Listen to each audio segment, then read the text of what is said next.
Hello everyone, कैसे हो आप सब। आई होप आप सब बहुत अच्छे होंगे। सो बेसिकली अब आपको इंतज़ार है कि हमारा CUET UG 2026 का रिजल्ट कब आएगा। तो फाइनली इस वीडियो में मैं आपको प्रीवियस ईयर्स के 10 को एनालाइज करके बिल्कुल क्रिप्स तरीके से नोट्स लेकर के आई हूँ, जिसमें मैं अच्छे तरीके से आपको क्लैरिटी दूंगी कि रिजल्ट आने के चांसेस कब रहेंगे, NFSU की मेरिट लिस्ट का क्या डिटेल रहने वाला है, एडमिशन, और एक चीज़ और जो मैंने नोटिस की है पोर्टल बेस की सीट एलोकेशन, उसके बारे में भी हम एंड पे बात करेंगे। इसीलिए वीडियो को लास्ट तक ज़रूर देखना, और हाँ, वीडियो पसंद आई हो तो लाइक कर देना, कोई भी डाउट होगी तो कमेंट सेक्शन में कर देना, ठीक है।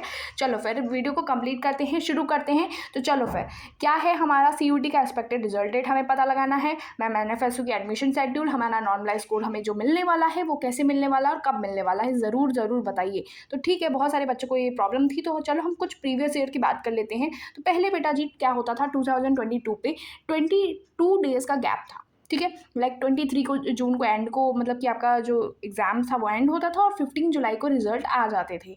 फिर 2024 में क्या हुआ, 2024 में आपको 32 डेज़ का गैप देखने को मिला और ऑलमोस्ट 29 मई को एंड हो गया था और 30 जून को रिजल्ट आपको देखने को मिल गया था। फिर 2025 में क्या हुआ था, 31 डेज़ का गैप था, ऑलमोस्ट 3 जून से और 4 जुलाई के रिजल्ट हमें मिल गए थे।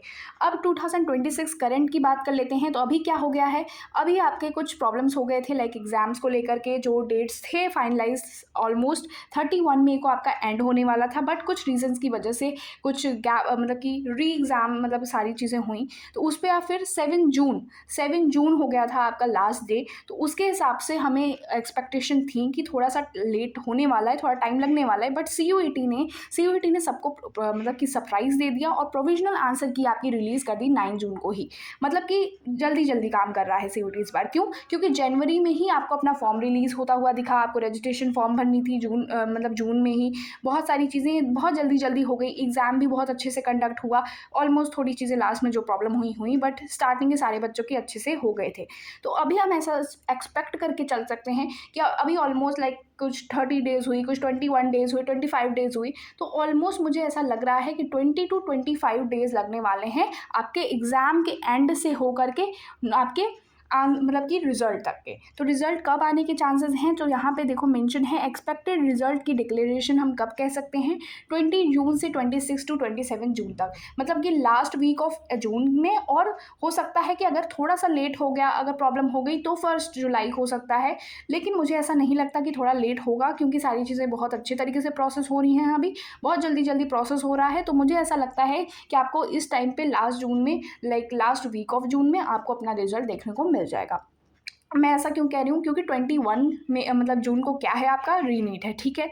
फिर उसके बाद क्या है कि हमारा फाइनल आंसर की अभी तक रिलीज़ नहीं हुआ है मैम, फाइनल आंसर की रिलीज़ नहीं हुआ है। तो अगर अभी ऑलमोस्ट आज सपोज 16 जून है, राइट, तो 16 जून है हमारे पास, जस्ट अभी कुछ दिन ही बचे हैं फॉर फाइनल आंसर की। तो फाइनल आंसर की का तुम देख सकते हो कि 21 जून के पहले आपको मिल जाएगा, बट जो रिजल्ट्स हैं वो 21 में मतलब जून के बाद ही मुझे ऐसे लगते हैं कि एक्सपेक्टेशंस हो सकती हैं, ठीक है।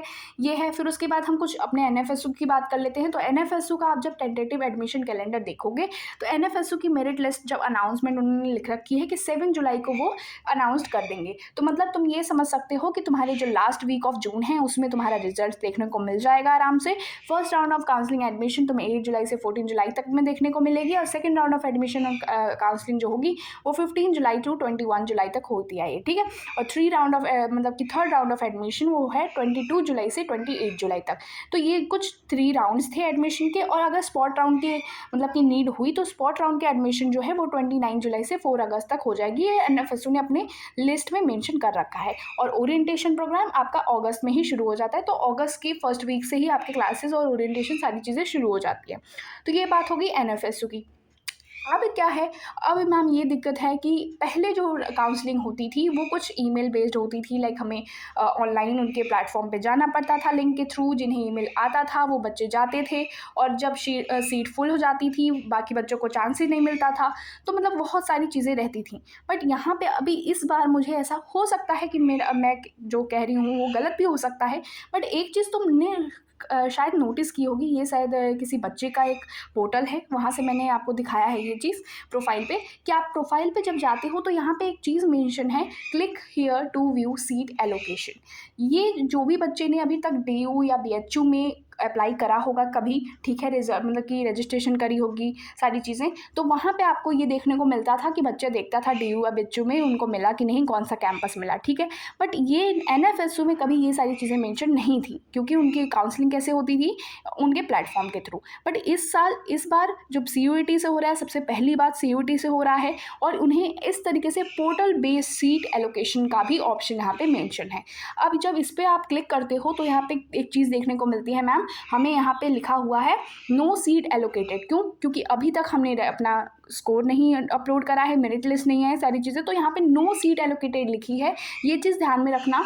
कॉलेज डिपार्टमेंट यहाँ पे मेंशन है, आपका प्रोग्राम मेंशन है, ठीक है, फॉर्म नंबर मेंशन है, और एक चीज़ मेंशन है क्या, एलोकेशन एंड सीट कैटेगरी भी मेंशन है, एप्लीकेशन स्टेटस मेंशन है, और यूज़र का एक्शन मेंशन है। तो ये सारी चीज़ें मेंशन है, ठीक है, ये सारी चीज़ें आपको मेंशन यहाँ पे दिखती हैं। फिर क्या होगा मैम, हो सकता है कि ऐसा कुछ हो कि आपकी जो सीट एलोकेशन इस बार हो रही हो, लाइक काउंसलिंग का प्रोसेस जो हो रहा हो वो पोर्टल बेस्ड हो। ये मैं बिल्कुल ऐसा नहीं कह रही ऐसा होगा ही, बट हाँ चांसेस इसके हाई लग रहे हैं। क्यों? क्योंकि हमें कुछ इस तरीके से हमारे पोर्टल पे, हमारे प्रोफाइल पे कुछ इस तरीके से शो हो रहा है, ठीक है, और आई होप में सारे ही बच्चों पे शो हो रहा होगा, ठीक है।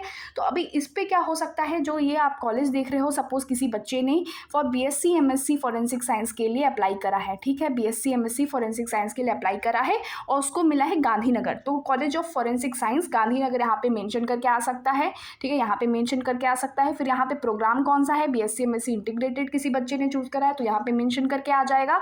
और क्या आ जाएगा यहाँ पे, एक चीज़ और देखो, एलोकेशन सीट कैटेगरी, मतलब जनरल वगैरह जो भी तुम्हारा सीट कैटेगरी होगी वो मेंशन होगा, और एलोकेशन होगा तो एलोकेशन मतलब लिख देगा कि तुम्हारा अलॉटेड है उस कैंपस पे, ठीक है।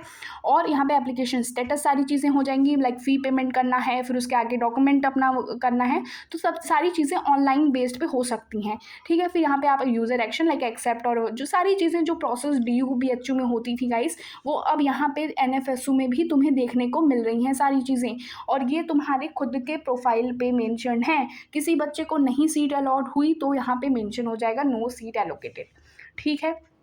नो सीट एलोकेटेड मतलब कि अभी तक कोई भी सीट आपको नहीं मिली है, या फिर यहाँ पे वेट लिस्ट लिख सकता है, या कुछ भी लिख सकता है, ठीक है। तो ये सारी चीज़ें हो सकती हैं, बट ये क्या होंगी ही मैम, अभी तक ये CUET से हुआ नहीं है, ऐसा कुछ अभी देखने को लाइक मिला नहीं है, बट यहाँ इसके चांसेस ज़रूर हैं पोर्टल बेस्ड सीट एलोकेशन होने के, ठीक है। लाइक पहले काउंसलिंग जैसे ईमेल के थ्रू होती थी, वो ना हो करके click here to view seat allocation, like seat allocation portal based seat allocation हो सकती हैं, लाइक DU एंड BHU, ठीक है। तो ये मैंने आपको बता दिए सारी चीज़ें, ये एक नई नोटिफिकेशन थी, एक नई चीज़ें थी जो मैंने आपको बताई इसके बारे में, और ये हो सकता है ऐसा हो और ऐसा ना भी हो सकता है कि ईमेल बेस्ड ही पहले की तरह हो जाए, बट ये इसका आना, लाइक इस चीज़ का आना, ठीक है, सीट एलोकेशन, ये सारी चीज़ों का आना थोड़ा सा डिफरेंट करता है, और इससे यही समझ में आता है कि यहाँ पे क्या होने वाला है, ठीक है। तो इसलिए मैंने आपको सारी क्लैरिटी दे दी है यहाँ पे इस वीडियो में कि रिजल्ट कब आने वाले हैं। रिजल्ट आपके लास्ट जून के वीक में मिल जाएगा, ठीक है। उसके बाद आपके लाइक जो आपका रीनीट होगा उसके बाद, ठीक है, 50 जून से वापस से आपके ओपन हो गए हैं। आप जिसने भी रजिस्ट्रेशन नहीं करी है जाकर रजिस्ट्रेशन कर लेना। 2 जुलाई एंड होगा, उसके बाद कोई रजिस्ट्रेशन ओपन नहीं होगी, फिर काउंसलिंग शुरू हो जाएगी, सीट एलोकेशन शुरू हो जाएंगे। तो ये था मेरा पूरा डिटेल जो मैंने एनालाइज करा है, सारी चीज़ें मैंने आपको यहाँ पे बता दी हैं। रिजल्ट कब आएगा, या फिर मैंने जो भी आपको बताया, जो भी चीज़ें एनालाइज करी पोर्टल के हिसाब से, तो मैंने आपको यहाँ पे बताया कि हो सकता है पोर्टल बेस्ड सीट एलोकेशन हो, ठीक है। लेकिन ये बिल्कुल भी अभी कंफर्म नहीं है, तो ये मत सोचना कि बिल्कुल ऐसे ही होगा वैसे नहीं होगा, ये मैं नहीं कह रही हूँ। मैं ये कह रही हूँ कि हो सकता है वैसा हो, ठीक है, हो सकता है। क्यों? क्योंकि पोर्टल पे प्रोफाइल पे ये चीज़ हो करके आ रही है आप पे, ठीक है। तो लेट्स सी अभी क्या होता है, वापस से मेरिट लिस्ट कब आती है, क्या चीज़ें होती हैं, या टेंटेटिव कैलेंडर जो बिल्कुल अभी आ चुकी थी उन्हीं पे सारी चीज़ें होती हैं। लेट्स सी क्या होता है, बट रिजल्ट के लिए तुम ये मान के रखो कि तुम्हारी रिजल्ट जो है लास्ट जो जून के मतलब वीक्स हैं उसमें आ जाएंगी, ठीक है। चलो फिर वीडियो को एंड करते हैं, वीडियो ज़्यादा लंबी हो गई है। वीडियो को ज़रूर लाइक कर देना, ठीक है। कोई भी प्रॉब्लम हो कमेंट सेक्शन में कमेंट कर देना। लाइव का सेशन कल हो जाएगा, वापस से कल हम रिपीट करेंगे अपना लाइव सेशन, हर दिन लाइव सेशन होगा, इसलिए प्लीज़ सब्सक्राइब कर देना चैनल को। चलो फिर नेक्स्ट वीडियो में मिलते हैं, तब तक के लिए बेस्ट ऑफ लक।